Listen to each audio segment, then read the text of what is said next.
Azimio. Azimio. Hey. Hey. Hey. Hayawi, hayawi. Hayawi, hayawi. Hayawi, hayawi. Walisema haitawezekana. Haitawezekana. Lakini wana Jubilee na wana Azimio wakawajibu ya kwamba ina na ita simefanyika sasa. Jubilee imefanya wajafanya. Azimio imefurahi hajafurahi. Sisi tumekuja hapa kama wanaazimio kuunga mkono ndugu wetu hapa wa Jubilee. Nataka kutoa shukrani sana kwa ndugu yangu Uhuru Muigai Kenyatta kwa kusimama imara na kuhepa vitisho vyote na kusema ya kwamba Jubilee itafanya mkutano siku ya leo. Sasa mimi nimesimama hapa kama mwanaazimio. Nataka kuongea sasa kwa niaba ya Azimio yote. Kuna maneno ambayo mimi nataka kuongea na wale wengine huko. Nitaongea kwanza kwa Kimombo ili wasikie vizuri.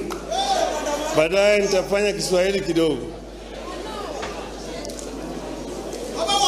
On behalf of Azimio, I am honored to join you at this special National Delegates Convention of Jubilee Party, which also serves to kick off the rejuvenation of all Azimio parties. As a coalition, we recognize that we are only as strong as our constituent parties. A strong Jubilee is therefore a strong Azimio.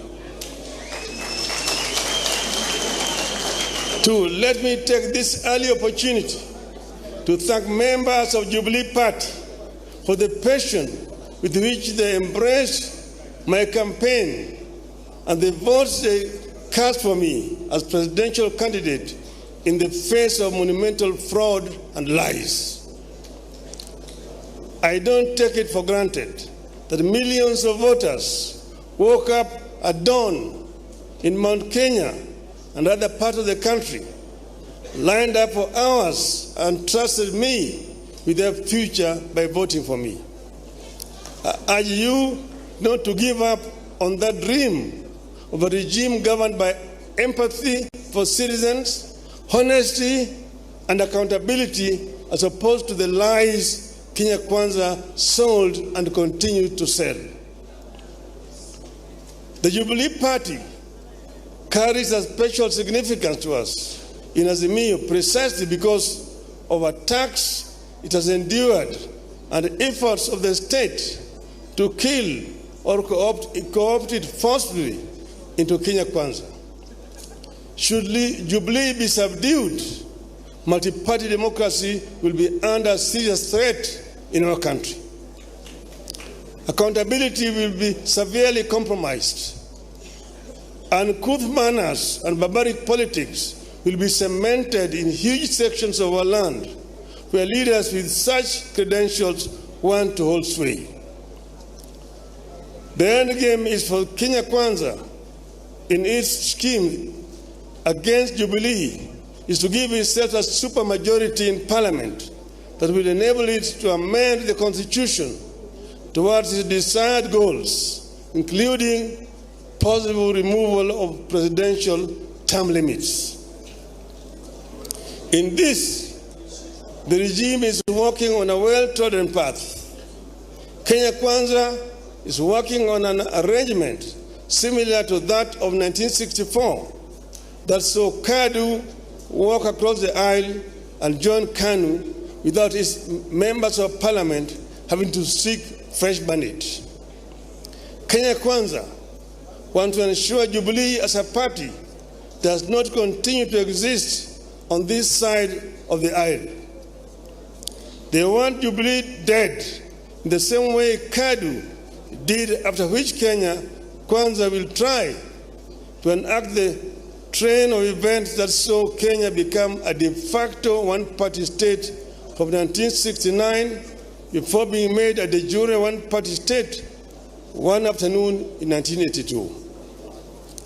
Kenyans need to appreciate that the desire to kill alternative forms of political organization is the initial step on the path to a full-blown dictatorship. Next will be a freeze in the people's participation and representation in political affairs of the nation. Next, the rate of participation in critical national activities like voting will diminish. By 1983, as we entered the peak of years of a single-party dictatorship in Kenya, voter turnout stood at a mere 30%. It is therefore upon us, the parties and those who have this hindsight of history, to ensure that what happened once does not happen twice. While those in government may think they will be insulated should the regime succeed in destroying multi-party systems, history tells us that as soon as the regime in power succeeds in killing opposition, it will turn inwards and kill debate and dissent within its own ranks. The governing party will become a tool of the office of the president to manage opposition from within and without. When that happens, only one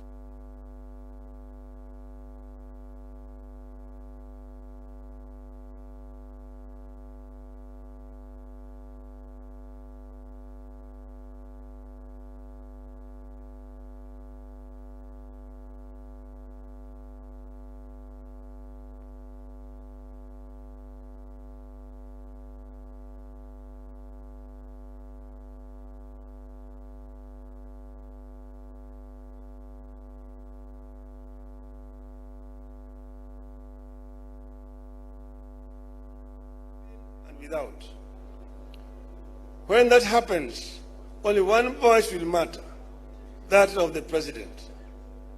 Even those politicians who now think they wield power in the government party will not know where they lost the plot.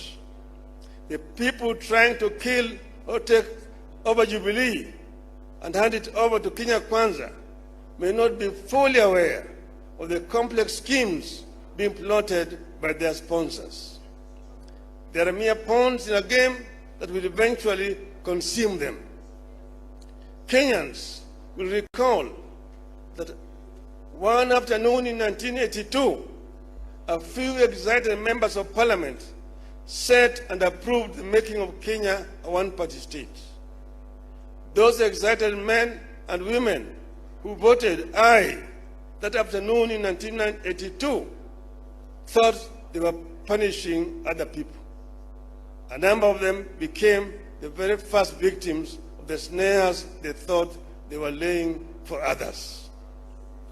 Which is why Jubilee's war toward of Kenya Kwanza must be the war of every Kenyan who treasure freedom, the rule of law, and respect for human rights, including the right to associate and to hold and express views freely. I must commend Jubilee Party for remaining strong, focused in the face of sustained state-sponsored onslaught. I am happy that the party recognizes its responsibility to Kenyans to defend and sustain our hard-won multi-party system. More importantly, I commend the Jubilee Party for continuing to fight for lowering of cost of living, electoral justice, inclusivity in appointment in public office, and abolition of excessive taxation of Kenyans. I want to assure you that we will fight this battle together and we will win it together. Failure is not an option.